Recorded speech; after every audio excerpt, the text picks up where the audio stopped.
The sounds of the surroundings fade to quiet over the darkness. Father Ferreira then narrates the story about Japanese men experiencing torture by other Japanese men on a mountainside. Using ladles with holes to allow the water to move around and increase the pain, their nude bodies are burned by scorching water from a hot spring. Then they are nailed to wooden posts. However, Father Ferreira explains to us that some of the men had been pleased to die, since in feudal Japan of the 17th century, they were being persecuted for their Christian faith and were glad to become martyrs in order to illustrate the belief of their views. Now, the year is 1637. The letter, believed the final known composition from their mentor, Father Ferreira, is being read aloud by two Portuguese Jesuits, Father Rodrigues and Father Garupi. Father Valignano, the guy reading to them, informs them that Ferreira ultimately switched his religion in order to escape torture and is currently married in an arranged marriage in Japan. Father Ferreira was a devoted Christian who had a profound impact on everyone he knew. Thus, the two Portuguese priests refused to acknowledge this. They were sent to covertly serve Christians who were hiding in Japan, but now they also wanted to clear Father Ferreira's name and determine the truth about him. They are led to a Chinese boat that will carry them to Japan, where they will be guided by Kichijiro, a drunken and untidy Japanese man who is lying on the boat's floor. Despite his claims that he has never been a Christian, he offers to guide them toward the hidden Christians. While traveling, the priests catch Kichijiro whispering a prayer. In the end, the three arrive in Japan. After searching the village for Christians, Kichijiro returns with a party that guides both of the priests to a safe haven. They keep going up the mountain till they get to Tomagi, which is close to Nagasaki. Inside, the priests are instructed to remain hidden. They will knock on the door with a cane twice if any of the Christians request them to come out. If someone came near without knocking in the exact same manner, the priest would have to hide in a hidden chamber beneath the floorboards. Rodrigues and Garup are extremely important to all Christians who have been forced to spend years without a priest. Despite not knowing the language and often being unable to understand what the Japanese Christians are saying, they confess to the priest and are happy to provide him with guidance. Rodrigues sends the Christians a crucifix he crafted, and he breaks off his rosary for each of them. Kichijiro declines to accept it. He further states that although he was a Christian,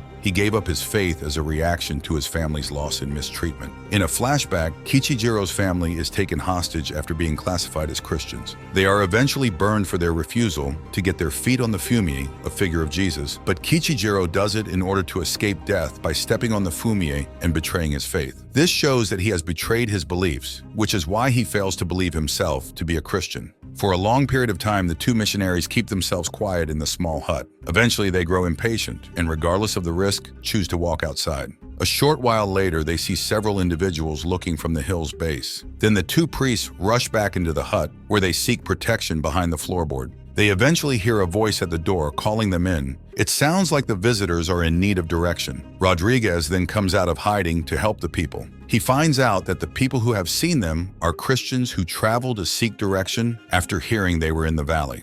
They've obtained its Christian faith since they have not yet faced punishment from the state. However, he finds out that a samurai and his men are holding hostages until the locals choose to reject their religion because they have been told that there are secret Christians there. After a few days, the samurai asked for 3 more hostages. Leading Christians, 2 of the men offer their assistance and encourage Kichijiro to become the 3rd captive because he is not a resident of the community and will thus not face severe punishment. Kichijiro agrees unhappily. The men question Rodrigues on what to do if they are told to trample the fumi. Rodrigues orders them to proceed, and the 3 hostages are taken before the judge in order to step on the fumi. They follow Rodrigues' advice and do so. The 2 men disagree with the order to spit on the fumi and proclaim the Blessed Virgin a whore, but Kichijiro is not slow to act inappropriately. While the others remain silent, they are sent off to be tortured. The men remain trapped in the water, slowly dying when high tide arrives. Rodrigues starts to experience an untrust of faith because he feels let down by God's silence in the troubles faced by his followers. Garupi and Rodrigues part ways. After arriving by boat at a new settlement, Rodrigues discovers it is deserted, dirty, and home to wildcats. There are signs that another person is there, and there has been a recent lighting of a fire. After some time, he finds out that the person is Kichijiro, who claims he didn't betray the villagers and hasn't betrayed Rodrigues, despite the fact that 300 silver pieces pieces are given in exchange for his capture. Rodriguez is taken to a safe location, Kichijiro declares. Even though Rodriguez is afraid to trust him, he does. Upon consuming the salted fish, Rodriguez expresses his thirst to Kichijiro. Kichijiro walks away to collect water. Upon his return, he breaks the glass jar, but reminds Rodriguez that he may consume as much water as he wants from a stream that is nearby.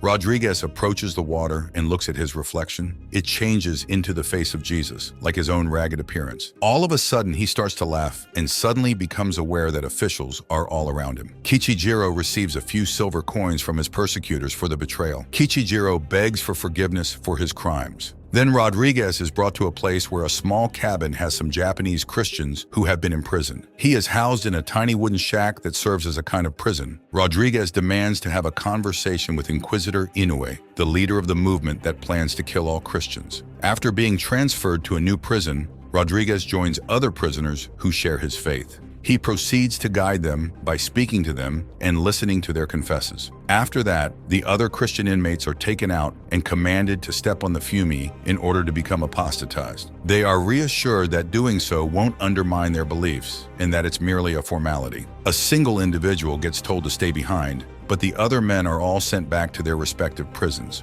Rodriguez was grateful that none of them had been killed. The last prisoner is then approached by a man who quickly cuts off his head.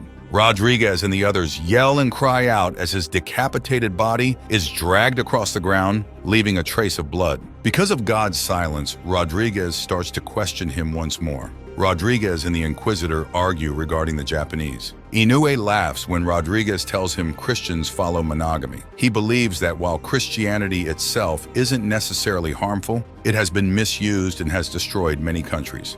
Then Rodriguez is brought back to his hut and is given proper care. After that, he is brought to Nagasaki, where he encounters Christians on the beach. After being wrapped in straw, these Christians are placed on a boat and sent outside to observe. When Rodriguez hears that they have all converted, he questions why they haven't been freed. It doesn't matter whatever happens to the group of peasant farmers, he is advised. The Christians are all gradually drowning as they are thrown to the sea. Rodriguez is currently depressed. He is eventually brought to a Buddhist temple where he will meet somebody. In a flashback, we see a man being hung face down into a pit and having 2 boards of wood obstruct his head. It turns out that this man is Father Ferreira, who is now going by Sawano Chuan. Ferreira informs Rodriguez that the now writes for the Japanese audience on astronomy and medicine. In addition, he is authoring a book criticizing Christianity. Ferreira informs Rodriguez about the pit and urges him to be apostatized. A tiny cut was made behind his ear, and the blood slowly flowed down his head while he was hanging upside down above a feces-filled pit.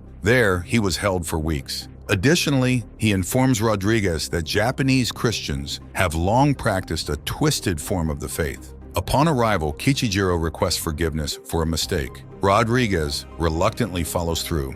As Father Ferreira comes, he informs Rodriguez that since he was imprisoned there prior to being tortured in the pit, he was the one who carved Laudat Yum into the wall. He informs Rodriguez that throughout his hour of need, God remained silent. When Rodriguez hears loud shouts, he becomes annoyed. Ferreira leads him to a location where he observes Japanese Christians hung upside down in holes, just as Ferreira once was, and explains to him that the sounds he hears are truly the sounds of misery.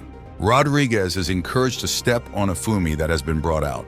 It is arranged for Rodriguez to inherit an individual's estate upon his death, together with a wife and child. After 40 years, Rodriguez becomes a Buddhist and lives out the remainder of his days in Japan. As per customs and Buddhist beliefs, he gets cremated upon death. However, the movie shows that he was holding a confiscated crucifix in his hand as he got burnt. We really hope you enjoyed today's recap of the movie Silence. Please leave a comment below on what you loved about the movie and why. Be sure to like the video, and please don't forget to support our channel by subscribing so you don't miss any amazing content. We look forward to seeing you in our next video.